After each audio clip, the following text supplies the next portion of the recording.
మొన్న ప్రెస్ మీట్లో మాట్లాడాడు. నిజంగా చెప్పాలంటే జగన్మోహన్ రెడ్డి ఆ రోజు మాట్లాడిన మాటల్ని బేస్ చేసుకొని ఈరోజు గవర్నమెంట్ ఎందుకు అతని మీద చర్యలు తీసుకోకూడదు? ఎందుకు నేను ఈ మాట మాట్లాడుతున్నానంటే, ఆ రోజు జగన్మోహన్ రెడ్డి మాట్లాడుతూ చాలా ఎలిగేషన్స్ చేశారు. ఆ ఎలిగేషన్స్లో సుమారుగా 36 రాజకీయ హత్యలు జరిగినాయి ఈ 45 రోజుల్లో. దగ్గర 300కి పైగా హత్యాయత్నాలు, 35 ఆత్మహత్యలు అని చెప్పి ఏదో 560 చోట్ల ప్రైవేట్ ఆస్తులను ధ్వంసం చేశారని, రకరకాలైన ఎలిగేషన్స్ అనమాట. 490 ప్రభుత్వ ఆస్తులను ధ్వంసం చేశారని, 1000 వరకు దౌర్జన్యాలు, దాడులు చేశారని ఫిగర్స్తో సైతం ఇచ్చారు. వీటన్నిటి గురించి పక్కన పెట్టు, 36 రాజకీయ హత్యలను మాట్లాడు. నీ దగ్గర డేటా ఉందా? డేటా ఉంటే నాకు ఇవ్వండి ఒకసారి. యాజ్ హోమ్ మినిస్టర్గా అడుగుతున్నాను నేను. నీ దగ్గర నిజంగానే 36 రాజకీయ హత్యలు జరిగినాయి అని చెప్పి నీ దగ్గర కనుక డేటా ఉంటే ఇవ్వు.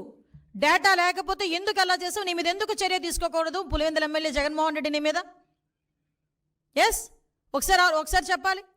36 రాజకీయ హత్యలు కాదు, అసలు యాక్చువల్గా రాజకీయ హత్యలు అని చెప్పి ఇతను మాట్లాడుతుంటే రాజకీయ హత్యలు జరిగినవి 4. మీకు ఇంకో విషయం చెప్పనా? నేను ఇది ప్రజలకు చెప్తున్నా, జగన్మోహన్ రెడ్డికి చెప్పాల్సిన అవసరం లేదు. ఎందుకంటే జగన్మోహన్ రెడ్డికి విషయం తెలుసు.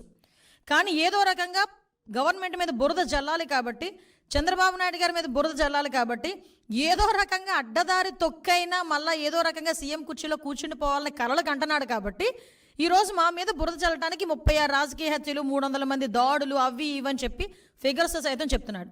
ఈరోజు 45 రోజుల్లోని ఇవి నువ్వు చెప్పినవన్నీ ఏమీ జరగలేదు, నువ్వు చెప్పినవి జరగలేదు అని చెప్పి నేను చెప్తా. జరిగినవి ప్రూవ్ ఏమైనా ఉందా? యాజ్ ఎ హోమ్ మినిస్టర్ నేను మాట్లాడుతున్నా. నువ్వు చెప్పినవన్నీ కూడా అబద్ధపు లెక్కలు. దీని మీద నువ్వు ఎక్స్ప్లెనేషన్ ఇవ్వాలి.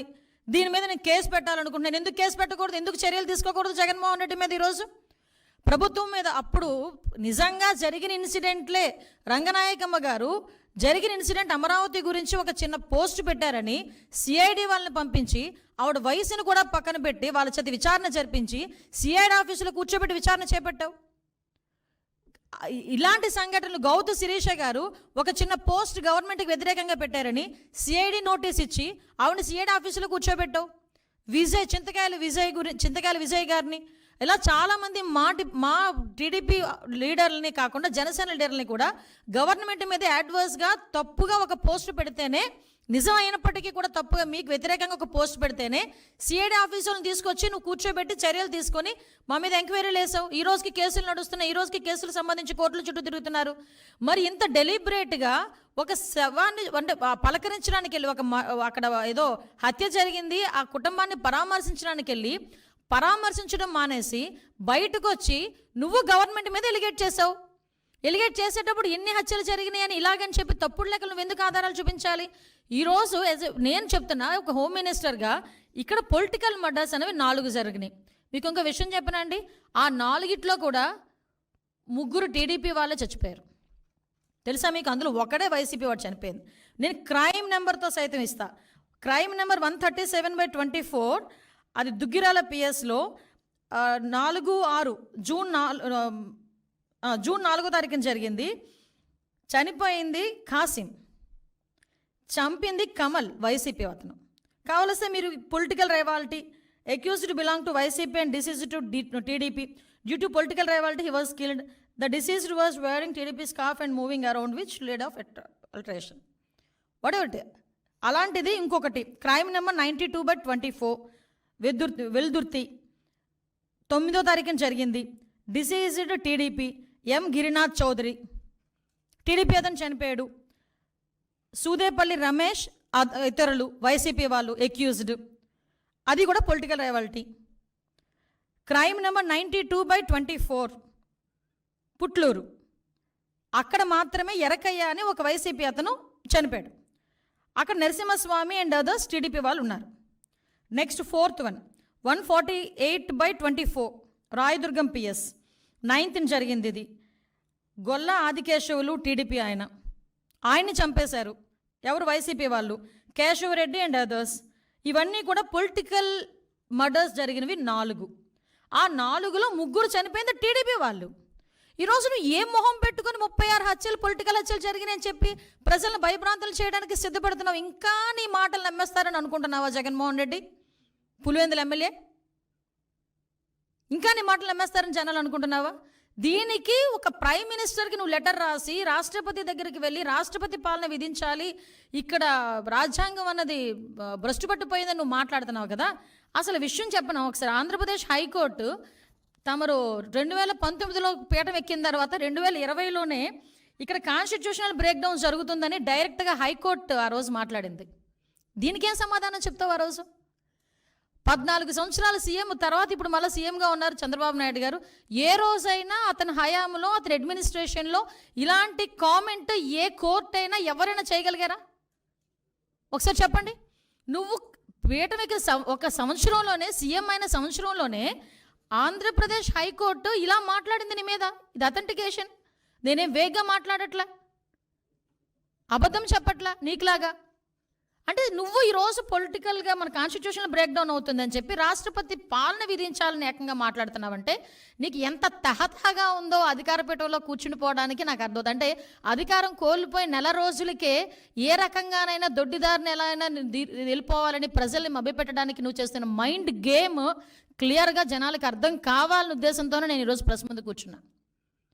ఈరోజు ఎవడైనా పరామర్శకి వెళ్ళి అమ్మ ఎలా జరిగింది, ఎంతమంది పిల్లలు, ఏంటి నీ పోషణ ఏంటి, నా మనిషివి కదా, నీకు ఎంత కాంపన్సేషన్, పార్టీ నుంచి ఎంత కాంపన్సేషన్ ఇస్తాను, ఇలాంటివి మాట్లాడాలి.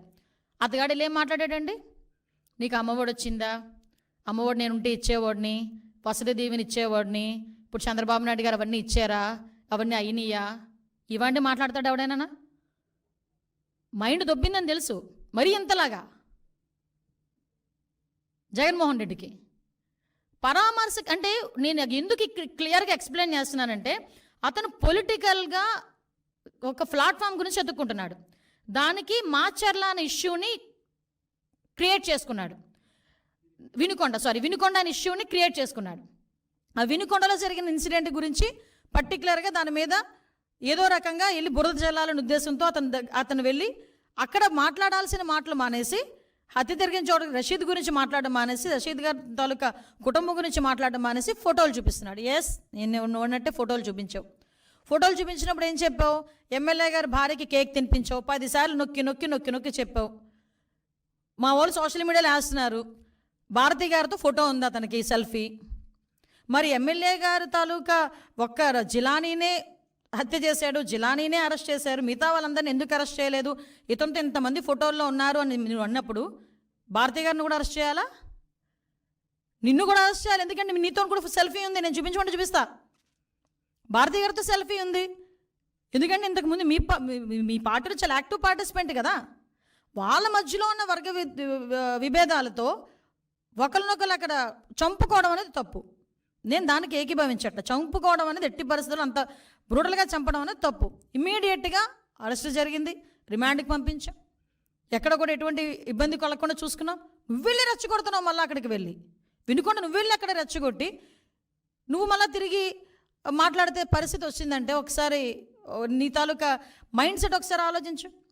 నువ్వు మళ్ళీ ఈరోజు ఎంత దారుణం అంటే గవర్నర్ గారి దగ్గరికి వెళ్తావట. ఓ పని చేయండి, గవర్నర్ గారి దగ్గరికి వెళ్ళేటప్పుడు మీరు కూల్చేసిన భవనాలు, అదేవిధంగా ఇక్కడ డీజీపీ ఆఫీస్ పక్కన, ఎందుకు ఈ ఎగ్జాంపుల్ చెప్తున్నానంటే డీజీపీ ఆఫీస్కి కరెక్ట్గా 1 కిలోమీటర్ దూరంలో ఉన్న పార్టీ ఆఫీస్ మీద నువ్వు దాడి చేసావు.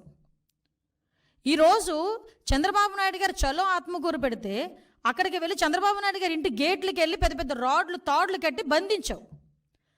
చంద్రబాబు నాయుడు గారి ఇంటి మీదకి నీ తాలూకా ఎమ్మెల్యే ప్రమోషన్ గురించి చంద్రబాబు నాయుడు గారి ఇంటి మీద జోగి రమేష్ వెళ్ళి దాడి చేశాడు.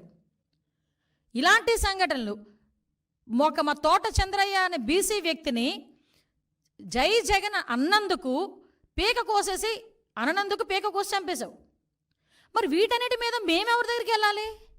ఆ రోజు మేము వెళ్ళి ఉండాలి. ఆ రోజు ఇవన్నీ మేము ఆ రోజు ఇలాంటి సంఘటనలు మేము కూడా ఒక బుక్ వేసాం.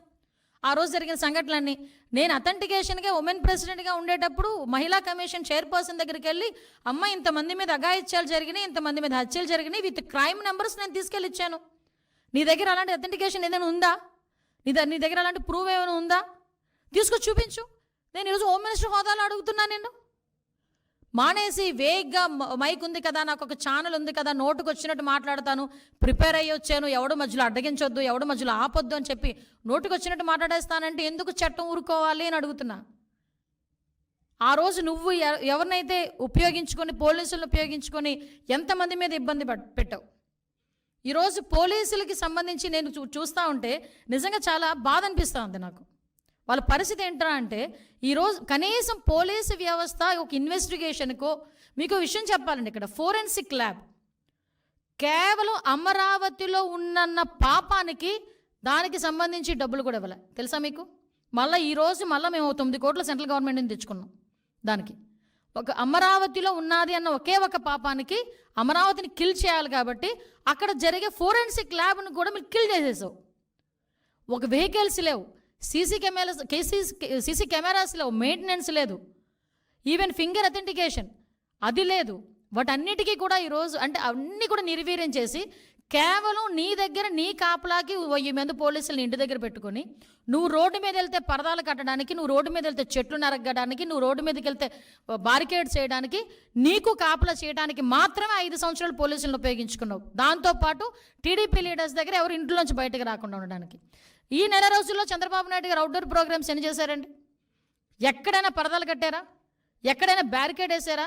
ఏ వైఎస్ఆర్సీపీ లీడర్నైనా ఇంట్లో పెట్టి బంధించామా? ఎక్కడైనా ఎవరినైనా హౌస్ అరెస్ట్ చేసావా? మరి ఎందుకు నువ్వు ఆ రోజు అలా చేయలేకపోయావు? ఈరోజు చంద్రబాబు నాయుడు గారు డెలిబరేట్గా యాజ్ పర్ ప్రజాస్వామ్యం ప్రకారం అతను ఎక్కడికైనా వెళ్తున్నప్పుడు కూడా ఎక్కడ కూడా ప్రజలకు ఇబ్బంది లేకుండా చేసుకునే పరిస్థితి చేసుకుంటున్నారు. ఇందులో నువ్వు రాష్ట్రపతి పాలన ఎక్కడ అడుగుతావు నువ్వు?